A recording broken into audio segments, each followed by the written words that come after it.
Hello, എല്ലാവർക്കും സ്വാഗതം. നമ്മളെല്ലാവരും ജീവിതത്തിൽ എപ്പോഴെങ്കിലും സ്വയം ചോദിച്ചിട്ടുള്ള ഒരു ചോദ്യമുണ്ടല്ലേ? എന്താണ് യഥാർത്ഥ സന്തോഷം? ഈ വലിയ ചോദ്യത്തിന് ഉത്തരം കണ്ടെത്താൻ നമുക്കൊരുപാട് വർഷം പിന്നോട്ട് പോവാം.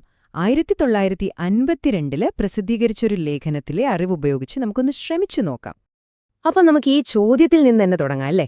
തലമുറകളായി മനുഷ്യർ ഇതിന് ഉത്തരം തേടിക്കൊണ്ടിരിക്കുകയാണ്. എന്താണ് ഈ സന്തോഷം എന്ന് പറയുന്ന വികാരം? അത് പണത്തിലാണോ, പ്രശസ്തിയിലാണോ, അതോ നമ്മൾ വേറെ എവിടെയെങ്കിലും ആണോ അത് അന്വേഷിക്കേണ്ടത്?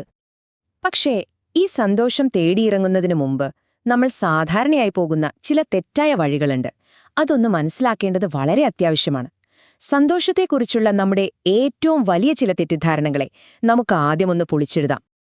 നമ്മളിൽ മിക്കവരും വിശ്വസിക്കുന്നത് ഇങ്ങനെയാണ്: സന്തോഷമെന്നത് പുറത്തുനിന്ന് കിട്ടേണ്ട ഒരു കാര്യമാണ്. കൂടുതൽ സാധനങ്ങൾ വാങ്ങുമ്പോൾ, കൂടുതൽ സൗകര്യങ്ങൾ കിട്ടുമ്പോൾ നമുക്ക് കൂടുതൽ സന്തോഷം ലഭിക്കുമെന്ന് നമ്മൾ കരുതുന്നു. പക്ഷേ ശരിക്കും യാഥാർത്ഥ്യം അതാണോ? അങ്ങനെയെങ്കിൽ നമുക്കിതൊന്ന് ചിന്തിച്ചു നോക്കാം. ഒരു പുതിയ കാറോ അല്ലെങ്കിൽ നമുക്ക് ഏറ്റവും ഇഷ്ടപ്പെട്ട ഭക്ഷണമോ സന്തോഷം തരുന്നുണ്ടെങ്കിൽ ആ സന്തോഷം എന്തുകൊണ്ടാണ് ഓരോരുത്തരിലും ഓരോ പോലെയാകുന്നത്? നിങ്ങൾക്ക് ഭയങ്കര ഇഷ്ടപ്പെട്ട ഒരു സിനിമ നിങ്ങളുടെ കൂട്ടുകാരന് ചിലപ്പം ബോറായിരിക്കും.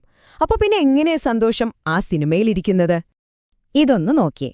ഇത് കുറച്ചുകൂടി കാര്യങ്ങൾ വ്യക്തമാക്കും.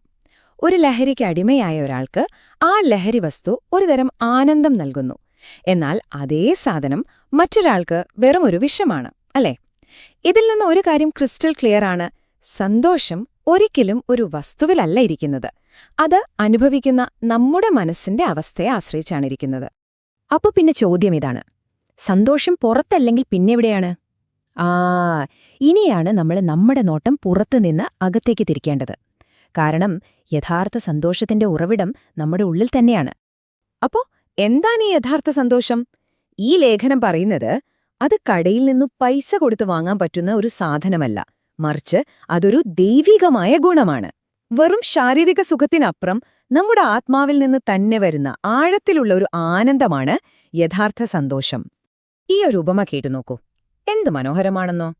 സ്വന്തം ശരീരത്തിൽ കസ്തൂരി വെച്ചുകൊണ്ട് അതിന്റെ മണം എവിടെ നിന്നാണ് വരുന്നതെന്ന് തേടി കാട് മുഴുവൻ അലയുന്ന ഒരു മാനിന്റെ അവസ്ഥയാണ് നമ്മുടേതും. ആനന്ദത്തിന്റെ ഉറവിടം നമ്മുടെ ഉള്ളിൽ തന്നെയാണ്, പക്ഷെ നമ്മളോ അത് തേടി ലോകം മുഴുവൻ അലഞ്ഞു നടക്കുന്നു. ശരി, ഈ ഉള്ളിലേക്കുള്ള യാത്രയെപ്പറ്റി കൂടുതലായി മനസ്സിലാക്കാൻ നമുക്ക് രണ്ട് വ്യത്യസ്ത ചിന്താരീതികളെ ഒന്ന് നോക്കാം. ലോകം നമ്മുടെ മുന്നിൽ വെക്കുന്ന രണ്ട് വഴികളാണിത്. രണ്ടിത തരം ചിന്താഗതികളെയാണ് ഇവിടെ താരതമ്യം ചെയ്യുന്നത്. ഒന്ന്, ഭൗതിക സുഖങ്ങൾക്ക് പിന്നാലെ പോകുന്നത് സ്വാഭാവികമാണ് എന്ന് ന്യായീകരിക്കുന്നു. എന്നാൽ മറ്റേ ചിന്താഗതി, അതായത് നമ്മുടെ പൗരസ്ത്യ തത്വചിന്ത, പറയുന്നത് ഈ ആഗ്രഹങ്ങളാകുന്ന വികാരങ്ങളെ അല്ലെങ്കിൽ വൈകൃതങ്ങളെ മറികടന്ന് ഉയർന്ന ഒരു തലത്തിലേക്ക് എത്താനാണ്.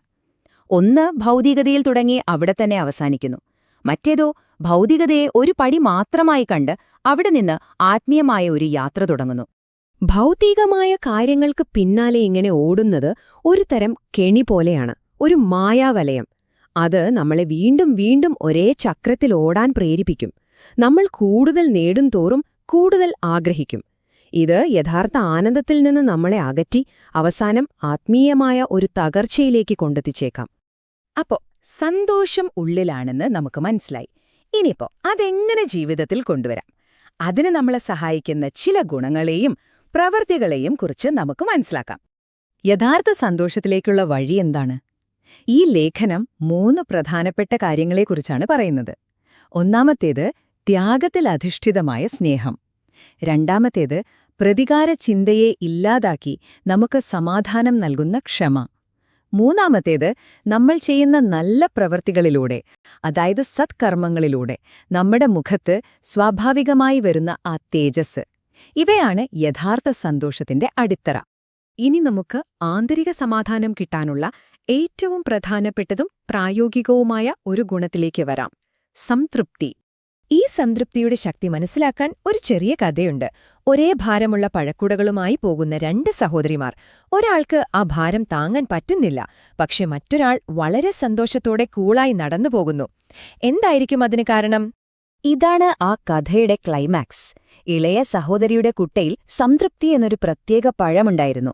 ആ ഒരൊറ്റ പഴം അവളുടെ മറ്റെല്ലാ ഭാരങ്ങളെയും ഇല്ലാതാക്കി. ഇത് നമ്മളോട് പറയുന്നതെന്താണ്? നമ്മുടെ ജീവിതത്തിലെ എത്ര വലിയ ഭാരത്തെയും ലഘൂകരിക്കാനുള്ള ഒരു താക്കോലാണ് സംതൃപ്തി.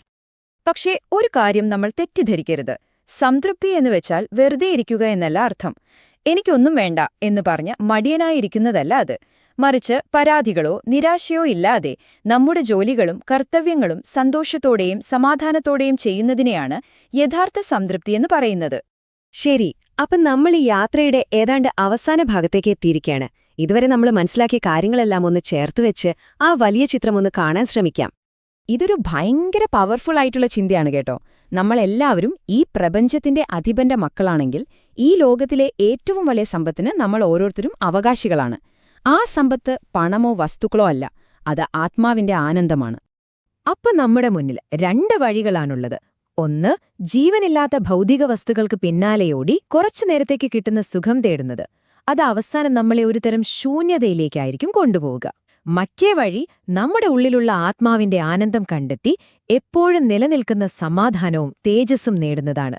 തിരഞ്ഞെടുപ്പ് പൂർണ്ണമായും നമ്മുടേതാണ്. അപ്പോൾ ഈ ഒരു വിശകലനം ഇവിടെ നിർത്തുമ്പോൾ എനിക്ക് നിങ്ങളോടൊരു ചോദ്യം ചോദിക്കാനുണ്ട്.